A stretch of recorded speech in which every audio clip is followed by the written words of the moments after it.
नमस्कार मित्रांनो, मी हेमंत. मित्रांनो, एकतर्फी प्रेमाच्या घटना या आपल्या देशात आपण नेहमीच बघत आलेलो आहे. एकतर्फी प्रेमातून जे न घडायचं असं अघटित घडत असतं. आजच्या आपल्या कथेमध्ये सुद्धा किंवा घटनेमध्ये सुद्धा अशाच प्रकारची एक स्टोरी लाईन आहे. पण यामध्ये जे लोक किंवा जे विक्टिम्स असतील, कल्प्रिट असतील, हे जे इन्व्हॉल्व आहेत, ह्यांची नात्याची गुंतागुंत ही जरा वेगळी आहे. ही नेहमीप्रमाणे एकतर्फी प्रेमातून घडणाऱ्या गुन्ह्यांसारखी ही घटना नाही. याला एक पार्श्वभूमी आहे, याला लहानपणचं काही बॅकग्राऊंड आहे आणि प्रेझेंट स्थितीमध्ये म्हणजे आपल्या वर्तमान काळातील सुद्धा काही धागेदोरे यामध्ये गुंतलेले आहेत. त्यामुळे लक्ष देऊन ही घटना ऐका, म्हणजे तुमच्या सगळं प्रकार हा लक्षात येईल. मित्रांनो, पुण्यातील ही घटना आहे जी नुकतीच 3-4 दिवसांपूर्वी घडलेली आहे. पुण्यातील बाणेर हा एरिया आपल्याला माहिती आहे, जे नवं पुणे बसत चाललंय. वाकडच्या बाजूला बाणेर, बालेवाडी असा हा सगळा प्रकार आहे. पूर्ण आधुनिक मॉडर्न एरिया आहे, पूर्ण नव्याने डेव्हलप झालेला आहे. बाणेर भागामध्ये एक मेडिटेशन सेंटर असं आहे. आता हे नेमकं काय आहे, मेडिटेशन सेंटर आहे का काय आहे, हे अजून वेगवेगळ्या ठिकाणी वेगवेगळी या प्रकारची माहिती आहे. पण आपण याला आध्यात्मिक केंद्र असं म्हणूया. आध्यात्मिक केंद्र आहे बाणेर या भागामध्ये. हे आध्यात्मिक केंद्र ज्या जागेवरती उभं आहे ती जागा रायकर या कुटुंबाच्या मालकीची आहे. रायकर कुटुंबाने हे आध्यात्मिक केंद्र, मेडिटेशन सेंटर चालवण्यासाठी ही जागा दिलेली होती आणि त्या जागेला लागूनच या रायकरांचं घर, तिथेच मागच्याच साईडला हे रायकर कुटुंब राहतं. रायकर कुटुंबात रायकर यांचा मुलगा घनश्याम रायकर सुद्धा याच आध्यात्मिक केंद्रामध्ये सुद्धा सेवा देत असे. तो याच केंद्रासाठी सेवा पुरवत असे आणि तिथेच त्याचं वास्तव्य सुद्धा होतं. म्हणजे या केंद्राला लागूनच त्यांचं घर होतं. आता कोणी म्हणतं हे आध्यात्मिक केंद्र 25 वर्षापासून चालू आहे, 20 वर्षापासून चालू आहे, पण त्याबद्दल काही भाष्य न करता ते केंद्र बाणेरमध्ये चालू होतं. रायकर यांच्या 5 गुंठे जागा त्यांनी दिलेली होती या केंद्रासाठी वापरण्यासाठी. तिथं ते आध्यात्मिक केंद्र चालायचं. या आध्यात्मिक केंद्रामध्ये एक महिला अध्यात्मासाठी आलेली होती. आता या महिलेला नेमकं काय म्हणायचं त्याची व्याख्या आपण न करता आपण हे समजून घेऊया की तिने एक प्रकारे त्याच्या ब्रह्मकुमारी वगैरे असतात, संन्यास घेतलेला. म्हणजे आयुष्यात त्यांचं फक्त अध्यात्म हेच असतं, बाकी कुठलीही गोष्ट त्यांच्या आयुष्यात नसते. तर ब्रह्मकुमारी किंवा संन्यास घेतलेली ती महिला होती. ती महिला सुद्धा याच केंद्रात असायची, इथेच सेवा द्यायची, अध्यात्म करायची वगैरे वगैरे. अशा पद्धतीने हे आध्यात्मिक केंद्र चालू होतं. आता ही जी महिला आहे त्या महिलेच्या शाळेतल्या मित्रमैत्रिणींनी एक व्हॉट्सअप ग्रुप तयार केला होता आणि त्या ग्रुपमध्ये बरेच लोक ऍड केलेले होते. ग्रुप साधा कॅज्युअल ग्रुप, आपल्या शाळेतल्या मुलांनी कनेक्ट व्हावा म्हणून असा तो ग्रुप केलेला होता. या ग्रुपमध्ये एक व्यक्ती होता, त्याचं नाव सोलोमन शेंडगे. सोलोमन शेंडगे हा त्या ग्रुपमध्ये होता, म्हणजेच त्या शाळेतल्याच पूर्ण मित्रमैत्रिणींपैकी एक हा होता. याने एके दिवशी या महिलेला, जी आध्यात्मिक केंद्रात राहायची, तिच्याशी संपर्क केला, मेसेज केला असेल, फोन केला असेल आणि सांगितलं की मला ओळखतेस का.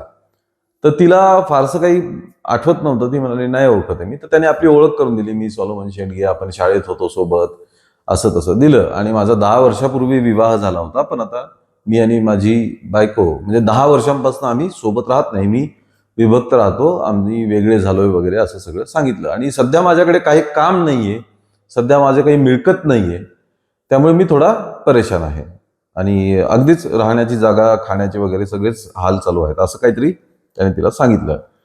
तर ती आध्यात्मिक महिला जी होती ती म्हणाली की ठीक आहे, आमचं असं केंद्र आहे बाणेरमध्ये वगैरे, तर तिथे तू येऊ शकतो, सेवा देऊ शकतो, त्याबद्दल तुझी जेवणाची व्यवस्था होऊन जाईल, पण राहण्याची वगैरे व्यवस्था इथे होऊ शकत नाही. तर तू दिवसभर इथे थांबू शकतो, सेवा देऊ शकतो आणि त्या बदल्यात तुला 2 वेळचं जेवण वगैरे इथे केंद्रात मिळून जाईल. हे आध्यात्मिक केंद्रच आहे. हा शेंडगे जो आहे तो शिवाजीनगर भागात कुठेतरी राहत होता. तो तिथे यायला लागला, सेवा द्यायला लागला, तिथे खाणं पिणं वगैरे असं त्याचं सुरू झालं होतं सगळं. हळूहळू या शेंडगेने त्या आध्यात्मिक महिलेला सांगितलं की माझं तुझ्यावरती लहानपणापासूनच प्रेम होतं, मला तू लहानपणापासून आवडत होती, असं त्याने सांगायला सुरुवात केलं. त्या महिलेने फारसं काही लक्ष दिलं नाही. ती म्हणली की आता या गोष्टींना काही अर्थ नाही, मी अध्यात्माचा मार्ग माझ्या आयुष्यात स्वीकारलेला आहे, त्यामुळे या गोष्टी आता माझ्यासाठी नगण्य आहेत, असं ती म्हणायला लागली. काही दिवस अजून गेले, मग हा तिला मेसेज करायला लागला, विचित्र विचित्र मेसेजेस करायला लागला, असं तिने म्हटलेलं आहे तिच्या स्टेटमेंटमध्ये. विचित्र मेसेजेस करायला लागला, त्रास द्यायला लागला, मानसिक त्रास द्यायला लागला, हे सगळं तो करायला लागला. त्यानंतर त्याने लग्नाचा पाठपुरावा सुरू केला की आपण लग्न करूया, तू हे सगळं सोडून दे, आपण लग्न करू वगैरे. तिने नकार दिला, ती नाही म्हणाली. यानंतर मग या शेंडगेने एक वेगळाच मुद्दा उपस्थित करायला सुरुवात केला, वेगळाच धिंगाणा घालायला सुरुवात केला. शेंडगे म्हणत होता की त्या आध्यात्मिक केंद्राच्या जागेचा जो मालक आहे रायकर कुटुंब, त्यांचा जो मुलगा आहे घनश्याम रायकर, याच्यासोबत तुझे प्रेम संबंध आहेत. ती सुरुवातीला चिडली, तिने नकार दिला. मग तो केंद्राच्या तिथे येऊन, त्या आध्यात्मिक केंद्रावरती येऊन या महिलेला आणि घनश्यामला दोघांनाही त्रास द्यायला लागला, शिवीगाळ करायला लागला, भांडायला लागला, वाद घालायला लागला.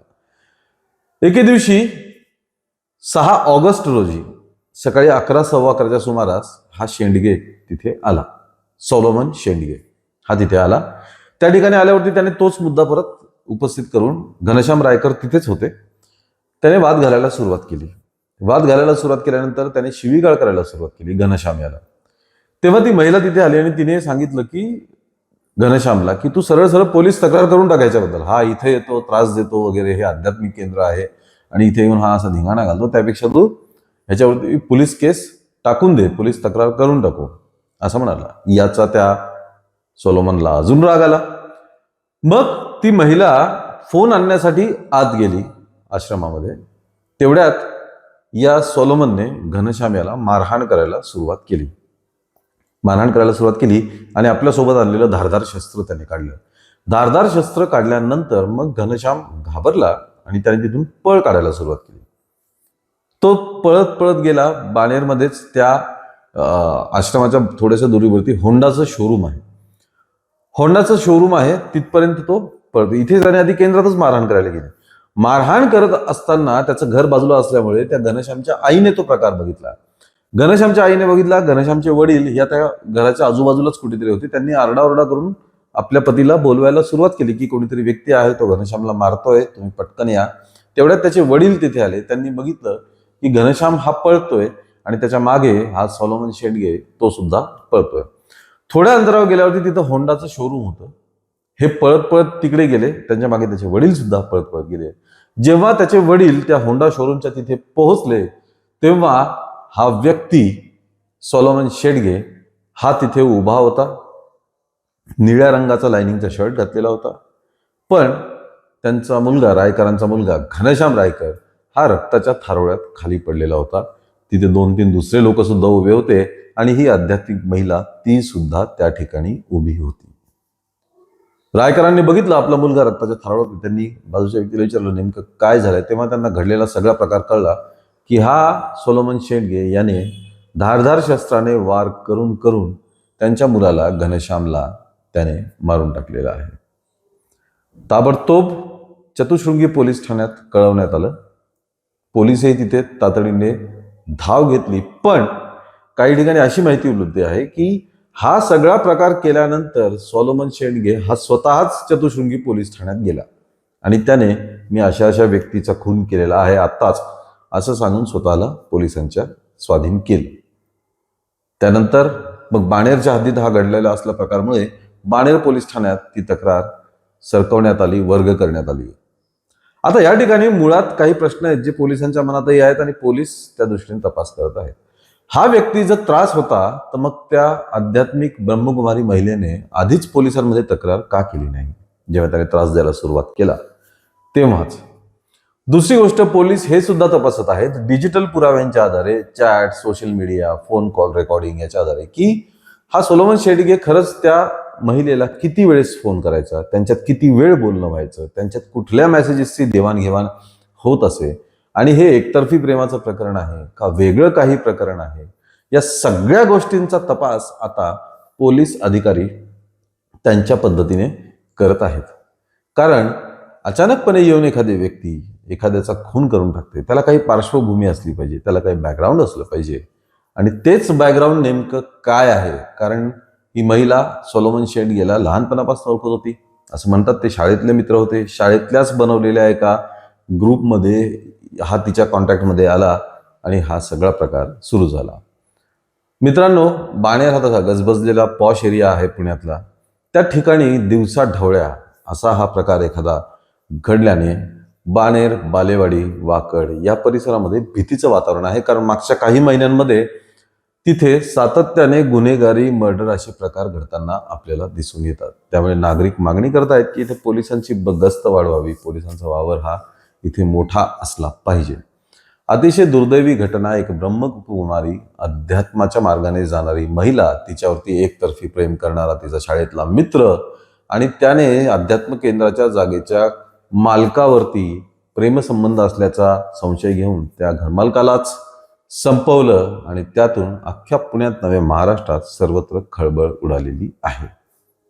या बाबतीत अजून काही माहिती समोर आली तर ती नक्कीच आम्ही तुमच्यापर्यंत पोहोचवू. पण या प्रकारावरती तुम्हाला काय वाटतं, यात कोणता अँगल असेल, एकतर्फी प्रेमाचा आहे का वेगळं काही आहे, तुम्हाला काय वाटतं हे कमेंटमध्ये नक्कीच कळवा. या व्हिडिओला लाईक आणि शेअर करा आणि आमच्या चॅनलला ताबडतोब सबस्क्राईब करा. धन्यवाद.